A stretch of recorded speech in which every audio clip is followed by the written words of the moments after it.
when we are doubting ourselves, when we are a little bit unsure about how we're guiding our kids through the world, if we're always doing it right or not, maybe beating ourselves up a little bit along the way.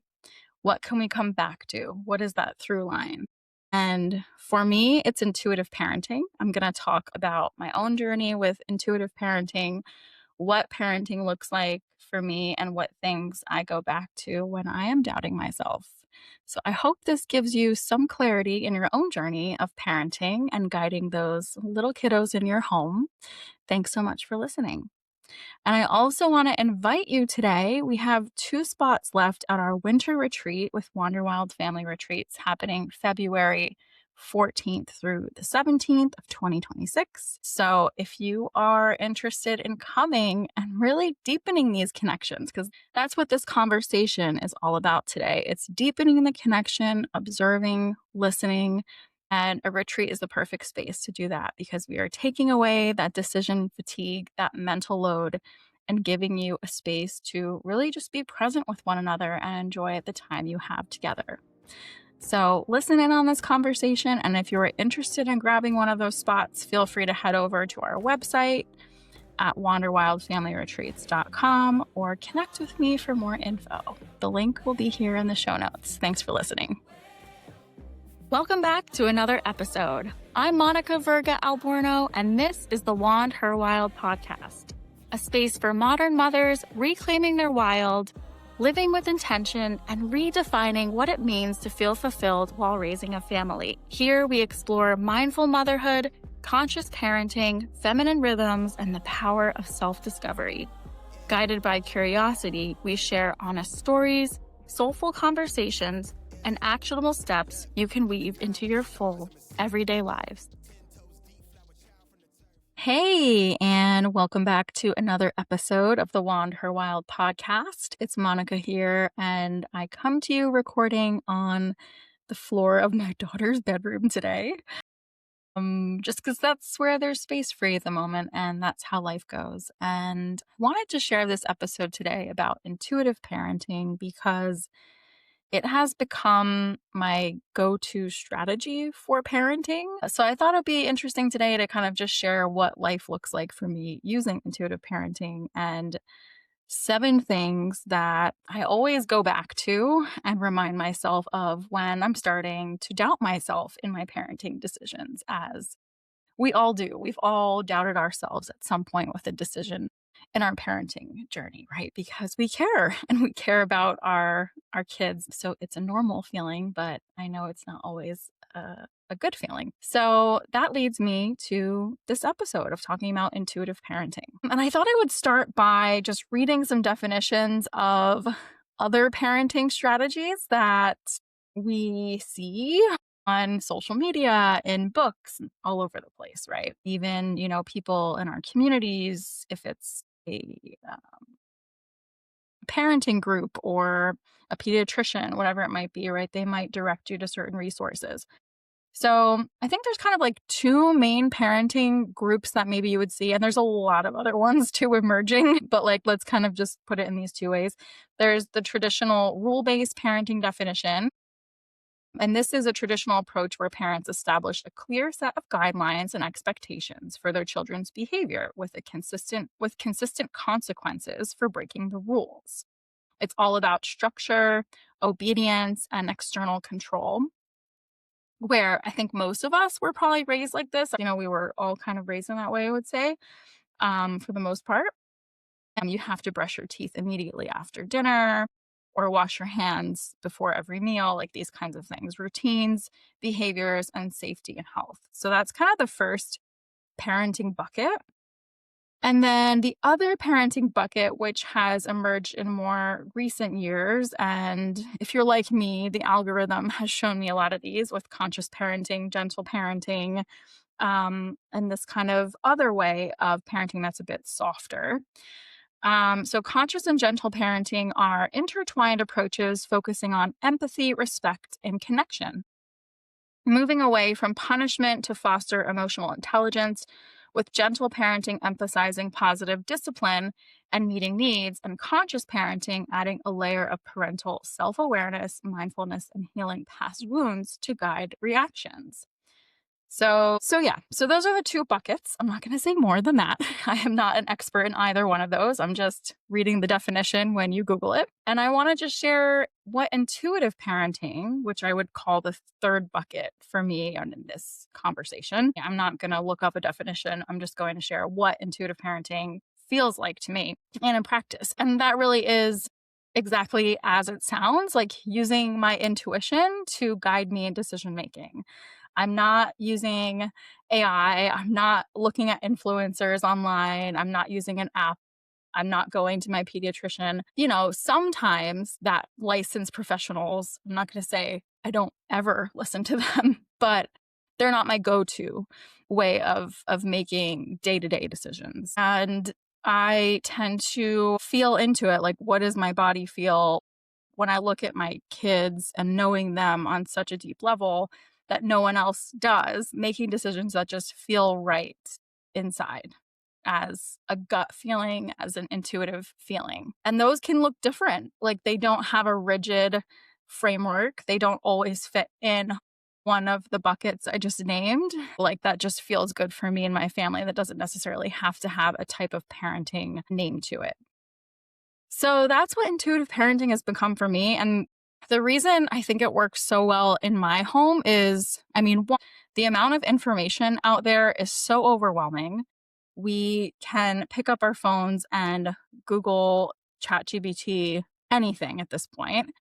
And you can also get so bogged down by influencer opinions that you just don't quite know what to do. I tend to avoid that as much as possible and really just lean into what I think works best for my family. That's a reason that I do this, is because I feel like it's just information overload out there. And then the other reason I am using the intuitive parenting in my home is because we are a very culturally blended family. Like, we're living in Norway. They have kind of a certain way that they parent here that is the mainstream way. My husband is from Saudi Arabia. He grew up in a way that is still very much part of him in his culture, the way that they parent, that is like acceptable. And then I grew up in the States and have a certain way that I was parented growing up, and then have evolved with self-development and things that I would like to do, remain the same and also do differently for my kids. So because there's these different cultural aspects, that it just seems like it makes sense to not have such a rigid framework. So yeah, that's why intuitive parenting feels like it works really well for us right now. And so I want to get into it. What are the 7 things that help me when I'm doubting myself as a parent? And I hope that they can help you too. So, number 1, I'm going to get a little bit woo here. There are a lot of things that we have big questions about that we're never going to get the answers to. Things about where we were before, where we go after, what are we all doing here? There are these unseen things and these unknown things that we all have some type of values and learnings about. I'm not condemning or saying one is right over another when it comes to religion and different spiritual opinions, but something that has been a through line for me is that I truly, truly believe that my babies have chose me to be their mother. And same for you listening. Your babies have chosen you to be their mother. And that means you with all of your flaws, with all of your exceptional gifts, with all of your uniqueness. And they have chosen you to do life with, to guide them, to experience things together. And this is my number one thing when I'm starting to doubt myself, is even when I feel like maybe I'm messing up or not always the best example 100% of the time, my kids chose to do life with me, not someone else. So that is number 1. Number 2 is that every child is uniquely different. You can't necessarily fit a single kid into one box and one set of instructions. Everyone is uniquely different. and I'm getting to know mine. You're getting to know your kid. And by observing them and by listening to them, you can get to know them on a much deeper level. And it does take time, okay? Like, I'm not going to say anything negative about my parents, but like, I'm 38 years old and they're still getting to know me and I'm still getting to know them. It's a lifelong learning that there are things that I still surprise them with about myself, decision making, or the way that I want to move through the world. And likewise with them. So, by observing and listening, which a lot of times we don't do, right? We just come full force because of our busy lives. But observing, listening can really help us to get to know our kids much better. And I remind myself of this a lot when I feel like I'm doubting myself is I'm observing, I'm listening. Let me go back to that if I've forgotten it for a minute and really just get to know my kid uniquely because they are different from other kids. And just to let that sink in, not like name it or put anything on it, but just observe and listen and get to know them uniquely. So that is number 2. Number 3 is that there are things my kids are teaching me. A lot of times we put ourselves in this role of parent, as guide, as person who is supposed to have all the answers and have everything figured out. But it's true that our kids are also teaching us things if we slow down and we pay attention. So, and we humble ourselves, right? So, that is another defining factor for me when I'm doubting myself. Number 3 is that I don't always have to feel like I have all the answers and that I am the only teacher. There are also things that my kids are teaching me. And what does that mean? It's like sometimes you have these areas that just feel like they click, like a puzzle piece coming together. You have that feeling inside. And there are other parts where you have friction with one another. And those are parts that are trying to tell you something that you need to work something out with your relationship or some inner work. And if you pay attention to those, there are some really great lessons that you can learn yourself. Okay. And then the fourth thing is don't be afraid to use tools that are not necessarily the mainstream tools. Like there's a lot of parenting apps out there right now. There are a lot of like create your AI parenting guru and ask it questions to get an answer. There's a lot of stuff out there like that. I am not someone who uses any of it. I think it just complicates the situation more. um, because again, going back to intuitive parenting, you have the answer inside of you and you know what's uniquely best for your child. But some non mainstream tools that I really, really love are things that are supported by, I mean, maybe a little bit of science, you could say, and also woo, but I believe in them so much because they seem to be so spot on. So, what I'm talking about is astrology and looking at your child's natal chart. If you haven't heard me talk about it before, of natal charts, birth charts, and even doing synastry charts where you can look at your chart with your child's overlapped and see where they sync up and where there is going to be some friction or healing points. And this is really just where it's a map of the sky, is the easiest way to put it. It's a map of the sky of when your child was born and those energetic points that were in the sky at that time in the celestial orbit affect the energy that comes into your body when you're born and your personality, your inner world, your outer world, the way that you process things, the way that you feel fulfilled in relationships. And when I've looked at it for like my entire family, I find it so validating in a lot of their ways that they walk through the world. It gives you permission to be who you're supposed to be and just understand that more. Also, human design is a great one. You can also do human design synergy readings to understand like your human design and your kids and how they also fit together. Those have been so eye-opening from an intuitive parenting sense because it really looks at your inner world and your energy and how you are processing things internally that are so individualized and unique that you will never get them from some type of parenting guru, right? That doesn't know them on that deep of a level. So that's number 4 is don't be afraid to use tools that are non-mainstream. And specifically, I'm talking about someone who is professionally certified in reading astrology charts or human design readings. Those have firsthand for me been so helpful and eye opening just to understand my kids when I go back to um, point two, like just listening and observing, like that helps me like just validate how they're moving through the world with understanding this a bit more. So, number 5, don't be afraid to make mistakes because we all do. We all do. It's a human trait that we're all going to make mistakes. And I think this is one of the biggest things that I have like a kind of like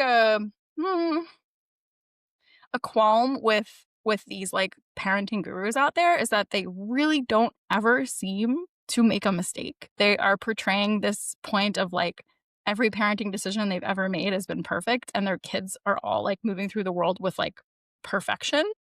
And that just cannot be the case, right? There's always things that are going to come up because we are here to move through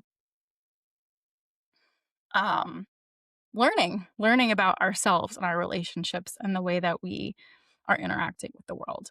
And so that is what I would say for number 5 for me to remember is it's okay to make mistakes. Don't be afraid to because we all do. And it's more about when you get it wrong sometimes how you act after and having humility and not being afraid to say I was wrong and fixing something and mending a relationship. So this is number 5 when I'm doubting myself as a parent, what I do. I apologize to my kids. I was wrong. I shouldn't have done that and mending that relationship.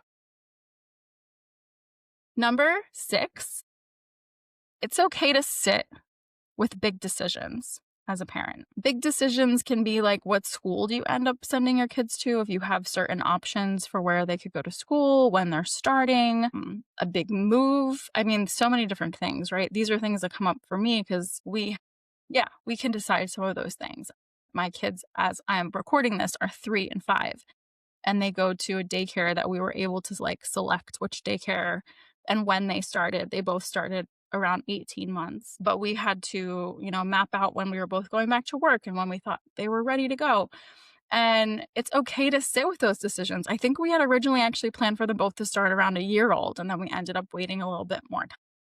And they both kind of started at different times because we felt like they were ready different times. And so there's not like always a fixed answer to everything. When you like might Google something that says you should start your kid at daycare at this age for this type of school, I think the whole point is like just it's okay to sit with decisions sometimes and not feel like you have to make them too quick, make a snap decision, but it's okay to sit with it in your body and give yourself a little space to reflect on what the correct path forward is for you and your entire family unit. And and most importantly, your kid too. And all right, 7. So the last thing I do when I'm doubting myself as a parent, number 7.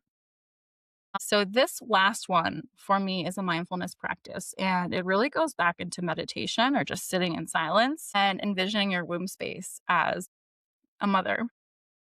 We have this beautiful gift that we can birth life into the world, and it is a big mystery, really. There are a lot of things we don't fully understand. I mean, there's obviously physical, scientific things that are happening, but there's also just this womb space, this cave of unknown that happens that we're growing a life inside of us, and it's pretty incredible how it all comes together. And a womb space for me is the same place as our gut, and it is the home of our intuition. So if I'm ever waiting to make a decision, like I was saying in point 6, making a big decision or any of these points, anything that I'm ever doubting myself on, if it's a comparison, if it's moving through any of these points I've just mentioned, I might just envision my womb space as a dark cave of wonders of sorts and do some meditation work if you're just kind of like clearing your mind, letting yourself have some moments to ground down and be present with yourself. And you might have some type of inner knowing pop up, or it might come to you later. But I've found that just that intentional visualization of the womb space and giving yourself some grounding moments of meditative mindfulness. Coming from someone who's just an average mom here, it really does work. A lot of things will become clear and give you clarity. So that is number 7 of the things that I do when I'm doubting myself as a parent. And all of these come back to intuitive parenting. And I think it looks different for everyone. These are 7 points that are really helping me always come back to that through line of I am the mother that is meant to be mothering my kids. And this is how I want to parent them, an intuitive way, a way that I get an inner knowing, I get a gut feeling when things are on or off, and it's working for me. So if this feels good to you, I invite you to try it out. Because we all have the permission to parent our children and show them the world the way that we think is best. So I hope you enjoyed this conversation today. And until next time, thanks for listening.